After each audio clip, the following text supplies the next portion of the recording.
This is our third video on the topic, and we're going to see that some people who have been disruptive are being disrupted by advances in the technology. The world is changing fast at a really great pace. In order to illustrate this, I commissioned a photograph of me driving to work in the mornings just to show the effects of speed on what is happening in the world. So where are we? Well, GPS navigators have been around for a while. They take signals from low Earth orbit satellites and generate an extremely accurate position for where you are located on the Earth. GPS chipsets have come down in prices. The first GPS I bought for a boat, probably 15 or 20 years ago, was much higher priced than what one finds today, like a factor of 10. So the answer to the question of how do you find somebody in an emergency with their cell phone was to put a GPS chipset in a phone so that now 911 emergency services will know where you are. That's one solution. Another solution is to triangulate from the towers, the cell towers, based on the strength of your signal and come up with a position.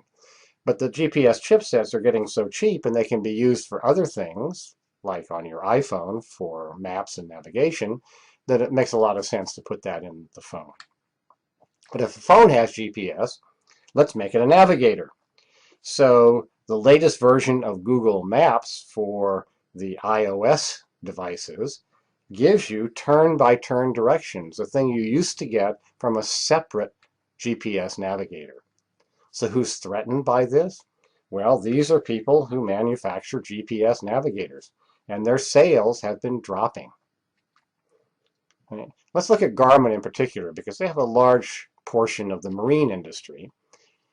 What Garmin did was to think about its large marine plotter business and say, how about we release our very highly thought of BlueCharts package for the iPad, and you can get, there's first of all a GPS unit in some of the iPads, and you can buy a $100 add-in that creates an even more accurate GPS that just plugs into the iPad. And they're going to sell, or they are selling, the BlueCharts for about $30 for the iPad compared to hundreds of dollars for a dedicated navigator. And so I think that they have followed Steve Jobs' advice and they've cannibalized themselves, and it will be interesting to see what happens. I believe they will come out stronger for having done this.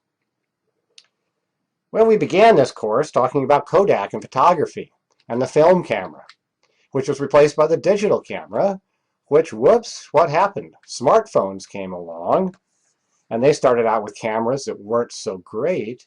But if you think about the history of progress in technology, things get faster, better, smaller, and cheaper.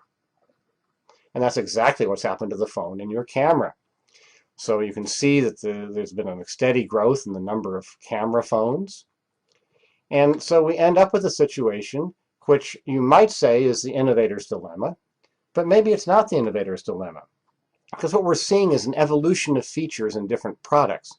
We're not really seeing the next generation of the product. The camera is a part of a phone, but the phone has other purposes. In fact, you usually bought it to communicate as a phone. Film, we saw, was analog versus digital, and that took different skills altogether. All these changes for the phone manufacturer have been competence enhancing. Okay? So the smartphone is incorporating new functionality in a multifunctional device. Now for the existing camera manufacturers, Canon and so on, this is kind of competence destroying. Well, another place we can look at disruption is by going to the movies. Everybody likes to go to the theater, but a lot has changed, okay? Because now we have Netflix, okay? And we have the opportunity to download and to stream movies rather than going to the theater. And we have huge television sets to watch them on.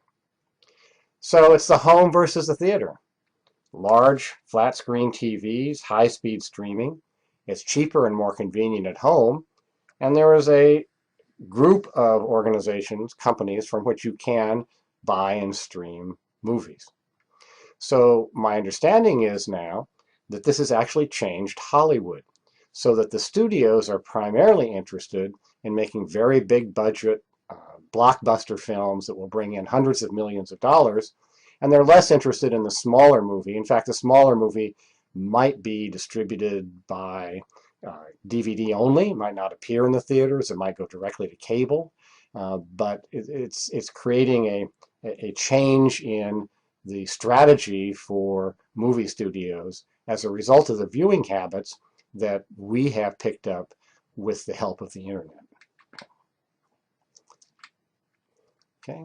Studios want to release in theaters. They want to do what's called winning the weekend, and they're doing that, as I said, with blockbuster films. They're moving to totally digital cinema so they can distribute the movie via satellite. You could have each theater in the world that has satellite reception have the movie appear on the same day. Each copy is perfect, and so you have the opportunity to also fight back against piracy by having the inaugural run of the movie, the debut, all across the world at the same time. Disney broke ranks with the other studios in 2012 and said it would release its movies directly on Netflix after appearing in the theaters. For now, it'll be a premium service. If you're a Netflix subscriber, you'll have to pay extra to get the movie that quickly. Okay? But this is, again, a change in the approach to showing movies and releasing movies by the studios. And so we can take Mickey Mouse's immortal words and say, stay tuned for what's going to happen next. A lot of disruptions. We have looked at many of these: clouds, partisan politics, GPS, cell phones, movies. What's the point of this? Disruptions are everywhere. They're not going to stop. Survivors have to be alert. They have to scan the environment for disruptions, and they have to be ready to change their business models in order to survive in this increasingly turbulent technological environment that we're living in.